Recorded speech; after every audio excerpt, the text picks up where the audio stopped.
Oke, sekarang kita masuk ke bagian 3 dari change partnership, yaitu retire. Oke, kalau kita sudah membahas ini, kita sudah membahas purchase, kita sudah membahas invest, kita masuk ke retire, ya. Yang mana retire terdiri dari dua, yaitu ketika lebih bayar dan ketika kurang bayar. Oke ya. Oke, kita masuk ke apa dulu nih? Lebih bayar dulu.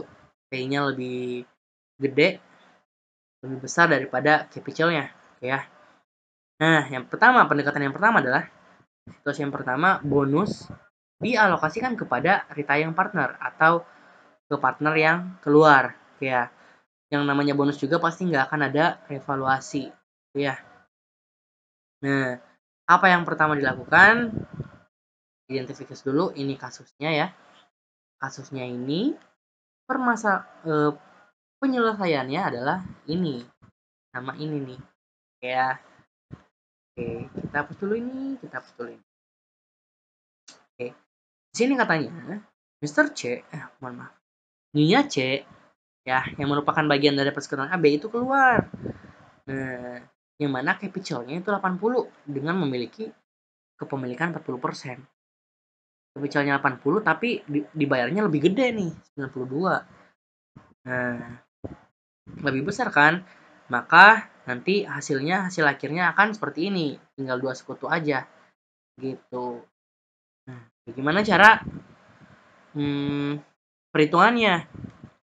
Kalau dia bonus to retire, langsung aja di sini. Langsung aja jurnal aja. Ini cuman ilustrasi aja di atas. Kalau dia retire langsung aja jurnal. Bagaimana? Kalau dia bonus to retire 40%. 40% dari mana? Dari ini. Ya. Ini C, kita mengkredit C kapital karena dia keluar 80 ya. Nah, case-nya pasti kita keluar 92 karena untuk ngebayar si Mr. C. Ada gap kan antara cash yang dibayar dengan kepemilikan dia. Maka gapnya itu dinamakan sebagai bonus, yang dimana bonusnya disalurkan ke Mr. C. Otomatis kalau disalurkan ke Mr. C, nanti ininya berkurang nih, capital mereka berdua berkurang. Berapa? Sebesar ini. Masing-masing 40%. Oke, dibagi dengan total persentase yang ada. Berapa? 60%. 40% bagi 60 berapa? Oke. Terus kita kali dengan 90 selisih dari pembayaran dan capital. 92 kurang 80. Hasilnya 8.000. Begitu juga dengan B. Kalau B kita ambil 40 atau 20? 20 karena persentase B adalah 20. Gitu. Berapa nih? 4.000. Ya. Itu untuk bonus to retire ya. Gitu. Kenapa nggak dimasukin ini? Karena ini udah keluar, jadi nggak usah dihitung lagi gitu. Nanti, nah ini matematika dasar ya. Nah, jadi karena sekutunya keluar nih 40, maka yang menjadi pertimbangan untuk perhitungan kita adalah tinggal yang sisa aja gitu. Makanya yang dimasukkan sebagai pembilang ini hanya 60%, yang dimasukin sebagai penyebut nanti ini. Nah, gitu ya. Oke, kita lanjut ke goodwill equal to excess payment. Oke, jadi goodwill-nya, jadi selisihnya kita masukin ke goodwill aja gitu ya. Jadi yang tadinya goodwill-nya ini kita alokasikan ke Mr. A dan Mr. B sebagai tanggungan mereka. Ketika di bagian ini goodwill equal to excess payment is record, nanti bukan A sama B di sini. Langsung aja dimasukin selisihnya 92 dan 80. Gitu. Jadi 12.000. Seperti itu. Gampang ya, ini situasi yang sama. Oke. Nah, yang ketiga, revaluasi. Nah, revaluasi nih. Revaluasi itu identik dengan goodwill ya. Ini juga goodwill, tapi ini berbeda. Nah, kita masuk ke ini. Nah, ingat kalau retire kayak gimana? Kita langsung jurnal aja. Jurnal aja gitu ya. Beda dengan purchase dan invest. Kalau purchase dan invest, kita harus tahu dulu berapa totalnya biar mudah aja gitu. Tapi kalau teman-teman langsung bisa jurnal ya nggak apa-apa. Tapi untuk mudahnya tahu dulu totalnya untuk jika dia situasinya purchase dan invest. Tapi kalau dia retire langsung jurnal aja gitu ya. Jurnalnya gimana? Goodwill. Kita revaluasi dulu nih. Oke. Revaluasi dulu. Dari mana dapat 30? Dari selisih dari 90 lebihnya dan capitalnya 12 kan ya. Habis itu kita bagi 40%. Bagi ini 40% dari sini. Dari yang keluar, pemilikan yang keluar. Nanti 30 nih. Nah, alokasiin aja 30.000 ini ke semuanya. Untuk capital A dia punya 40.000 kan, jadi 30 kali 40.000. Capital untuk Mr. B dia punya 20%, berarti 30.000 kali 20%. Masukin juga C-nya karena belum keluar, karena masih jurnal revaluasi, belum mencetak jurnal keluarnya dia. Nah, jadi 40% kita kali dengan 30 ya. Setelah direvaluasi baru dia di jurnal pengeluarannya, jurnal keluarnya si C gitu ya. Karena dia keluar maka otomatis C kapital di debit ya, debit karena dia berkurang nih. Nah, cash 92. Kenapa 92? Padahal ini 80. Ya kan udah direvaluasi tadinya gitu. Yang awalnya 80 dia menjadi 12. Ya kan? Nah, berarti di buku besarnya atas C kapital nanti 92 kan? Nah, karena dia keluar, maka kita harus nihilkan buku besarnya dia. Jadi totalnya semua 92 gitu. Cashnya dibayar kemana? Ke C gitu ya. Oke, kita masuk ke retire dengan kurang bayar. Artinya capitalnya lebih besar daripada pembayaran yang dilakukan oleh partnership. Nah, ada dua nih. Yang pertama goodwill, yang kedua bonus. Oke, overvalued asset. Oke, ini situasi yang berbeda lagi karena dia membayar kurang nih 72. Tadi 92 ya. Nah, sekarang 72 nih di bawah 80.000. Dia punya 80.000 nih. Capitalnya tetap sama yang seperti yang tadi.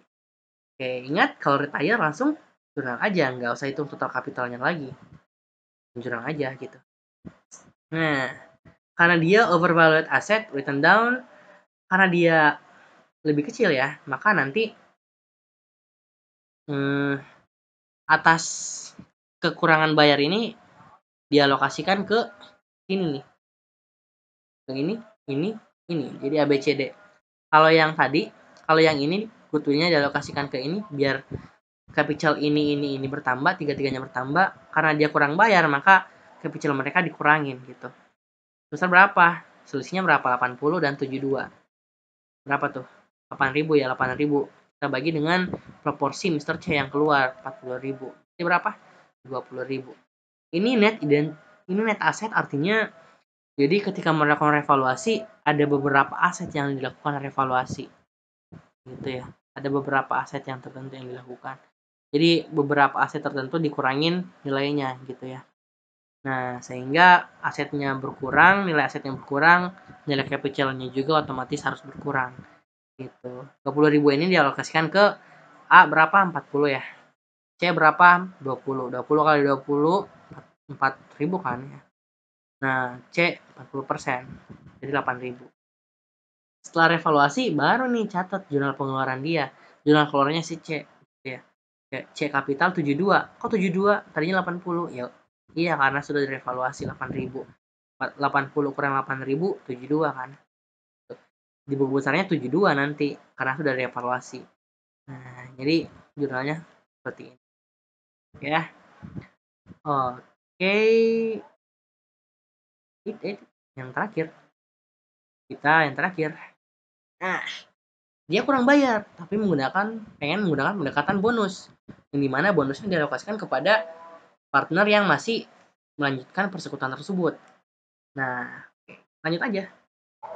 Case-nya hanya bayar 72, sedangkan kapitalnya 80. Kurang dong. Ya iya kurang karena uang perusahaan cuma segitu. Nah, itu contoh. Malah masuk penjurnalan. Langsung jurnal aja. Kenapa nggak ada revaluasi? Ya namanya aja metode bonus ya. Nah, kan nanti jurnalnya cek kapital aja langsung debit 80. Gitu. Case-nya 72. Wah, ada selisih nih. 8.000. Nah, balik lagi 8.000-nya kita menggunakan kalkulasi secara proporsional dengan sekutu yang masih ada. Kayak yang tadi gitu. 10%. Sekutu yang masih ada berapa totalnya? 60%. Berarti 40 dibagi 60 kita kali berapa selisihnya? 6.000. Itu untuk A. Untuk B berapa? 20 nih. Totalnya mereka berapa? 40. 60 ya, 60 sorry, 60, 20% bagi 60% kita kali 8.000. Gitu nanti dapat ini. Oke. Oke, itulah yang terakhir. Ini daftar pustakanya, kalian bisa baca. Kayaknya suruh kirim. Ini adalah bukunya, buku acuan saya. Oke, terima kasih. Semoga bermanfaat. Kalau ada yang tanyakan, silakan PC aja. Terima kasih, semoga bermanfaat.